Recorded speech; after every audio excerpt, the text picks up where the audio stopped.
نحمدہ و نصلی علی رسولہ الکریم اما بعد اعوذ باللہ من الشیطان الرجیم بسم اللہ الرحمن الرحیم الصلاۃ والسلام علیکہ یا رسول اللہ الصلاۃ والسلام علیکہ یا حبیب اللہ الصلاۃ والسلام علیکہ یا سید یا رحمۃ للعالمین وعلی آلکہ و صحابکہ یا سید یا خاتم النبیین۔ محترم سامعین، آج ہم قرآن مجید کی سورۃ بقرہ آیات نمبر 5 سے تلاوت شروع کریں گے۔ اس میں اللہ تعالیٰ ارشاد ربانی فرما رہے ہیں کہ اولئک علی ھدی من ربہم واولئک ھم المفلحون، وہی لوگ وہی اپنے رب کی طرف سے ہدایت پر ہیں اور وہی حقیقت میں کامیابی پانے والے ہیں۔ اس آیات مبارکہ میں اللہ تعالیٰ مومنین کی صفات بیان کر رہا ہے، جو کہ ہم پہلے لیکچرز میں کی مسلمانوں کی مومنوں کی صفات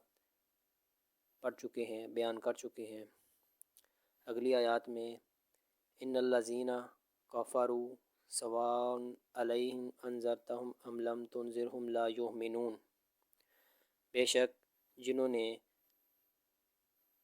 کفر اپنا لیا اس کے لیے برابر ہے، خواہ آپ انہیں ڈرائیں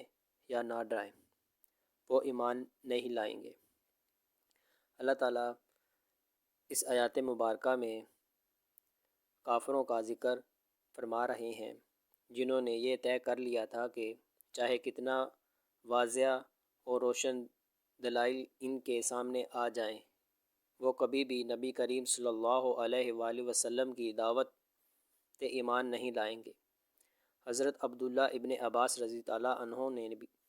اس آیات کی تفسیر میں فرمایا کہ یہ وہ لوگ ہیں جو کفر پر اڑ گئے ہیں۔ ترجمے میں کفر اپنا لیا ہے کہ لفظ اس مفہوم کو ادا کرنے کے لیے استعمال کیے گئے ہیں۔ ڈرنا اندازے کا ترجمہ کیا گیا ہے۔ قرآن کریم نے انبیاء کرام کی دعوت کو باکثرت ڈرانے سے تدبیر فرمایا ہے، کیونکہ انبیاء کرام علیہ السلام لوگوں کو کفر اور بدعمالوں یا بدعمالیوں کے برے انجام سے ڈراتے ہیں۔ لہٰذا آیات کا مطلب یہ ہے کہ آپ چاہیں ان کو دعوت دیں یا نہ دیں، ان کے سامنے دلائل پیش کریں یا نہ کریں، جو کہ انہوں نے طے کر رکھا ہے کہ کوئی بات نہیں ماننی، اس لیے وہ ایمان نہیں لائیں گے۔ اللہ تعالیٰ نے ان آیات مبارکہ میں ان 6 شرائط کا بیان کیا ہے جو ہم پچھلے لیکچرز میں بیانات میں بیان کر چکے ہیں، جن کا ذکر اوپر بیان ہو چکا ہے۔ ان 6 شرائط میں سے پوری نہ کریں 6 کی 6، یا ان میں سے کوئی ایک بھی قبول نہ کریں تو یہ لوگ اپنی خوبی اور خامیوں میں کفر کہلاتا ہے، کافر کہلائے گا، اور ان خوبیوں اور خامیوں کی وجہ سے وہ کفر مذاہب میں مترب ہوگا۔ آیات مبارکہ کی ان قرآن مجید کی آیات نمبر 7 میں اللہ تعالیٰ نے ارشاد فرمایا ختم اللہ علی قلوبہم ولا سمعہم ولا ابصارہم غشاوۃ ولہم عذاب عظیم۔ اللہ نے ان کے لیے اپنے انتخاب کے نتیجے میں ان کے دلوں اور کانوں پر مہر لگا دی ہے، ان کی آنکھوں پر پردہ پڑ گیا ہے، ان کے لیے دردناک عذاب ہے۔ اللہ تعالیٰ نے قرآن مجید کی اس آیات مبارکہ میں واضح فرما دیا ہے کہ ضد اور ہڈ حرامی بڑی خطرناک چیز ہے۔ اگر کوئی شخص ناواقف یا غفلت وغیرہ کی وجہ سے کسی غلطی کا ارتکاب کرے تو اس کی اصلاح کی امید ہو سکتی ہے، لیکن جو شخص غلطی پر اڑ جائے اور طے کر لے کہ کسی بھی حالت میں یہ بات نہیں ماننا،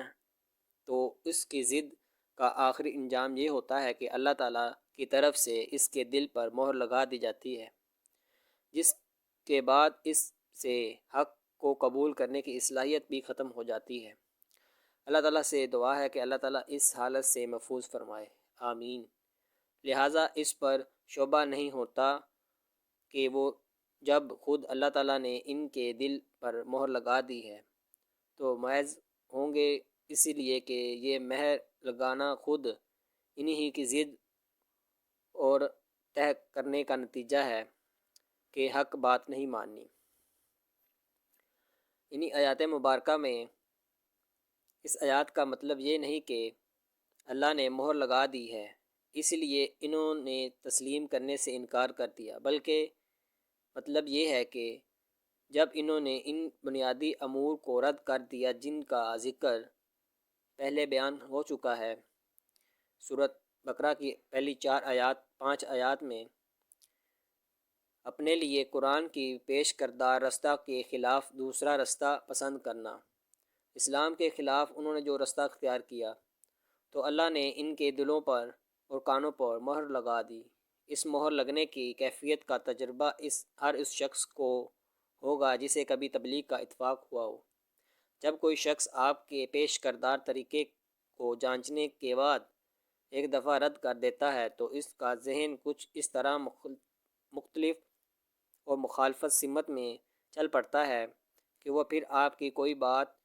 اس کی سمجھ میں نہیں آتی، آپ کی دعوت کے لیے اس کا کان بہرے اور آپ کے طریقے کی خوبیوں کے لیے اس کی آنکھیں اندھی ہو جاتی ہیں۔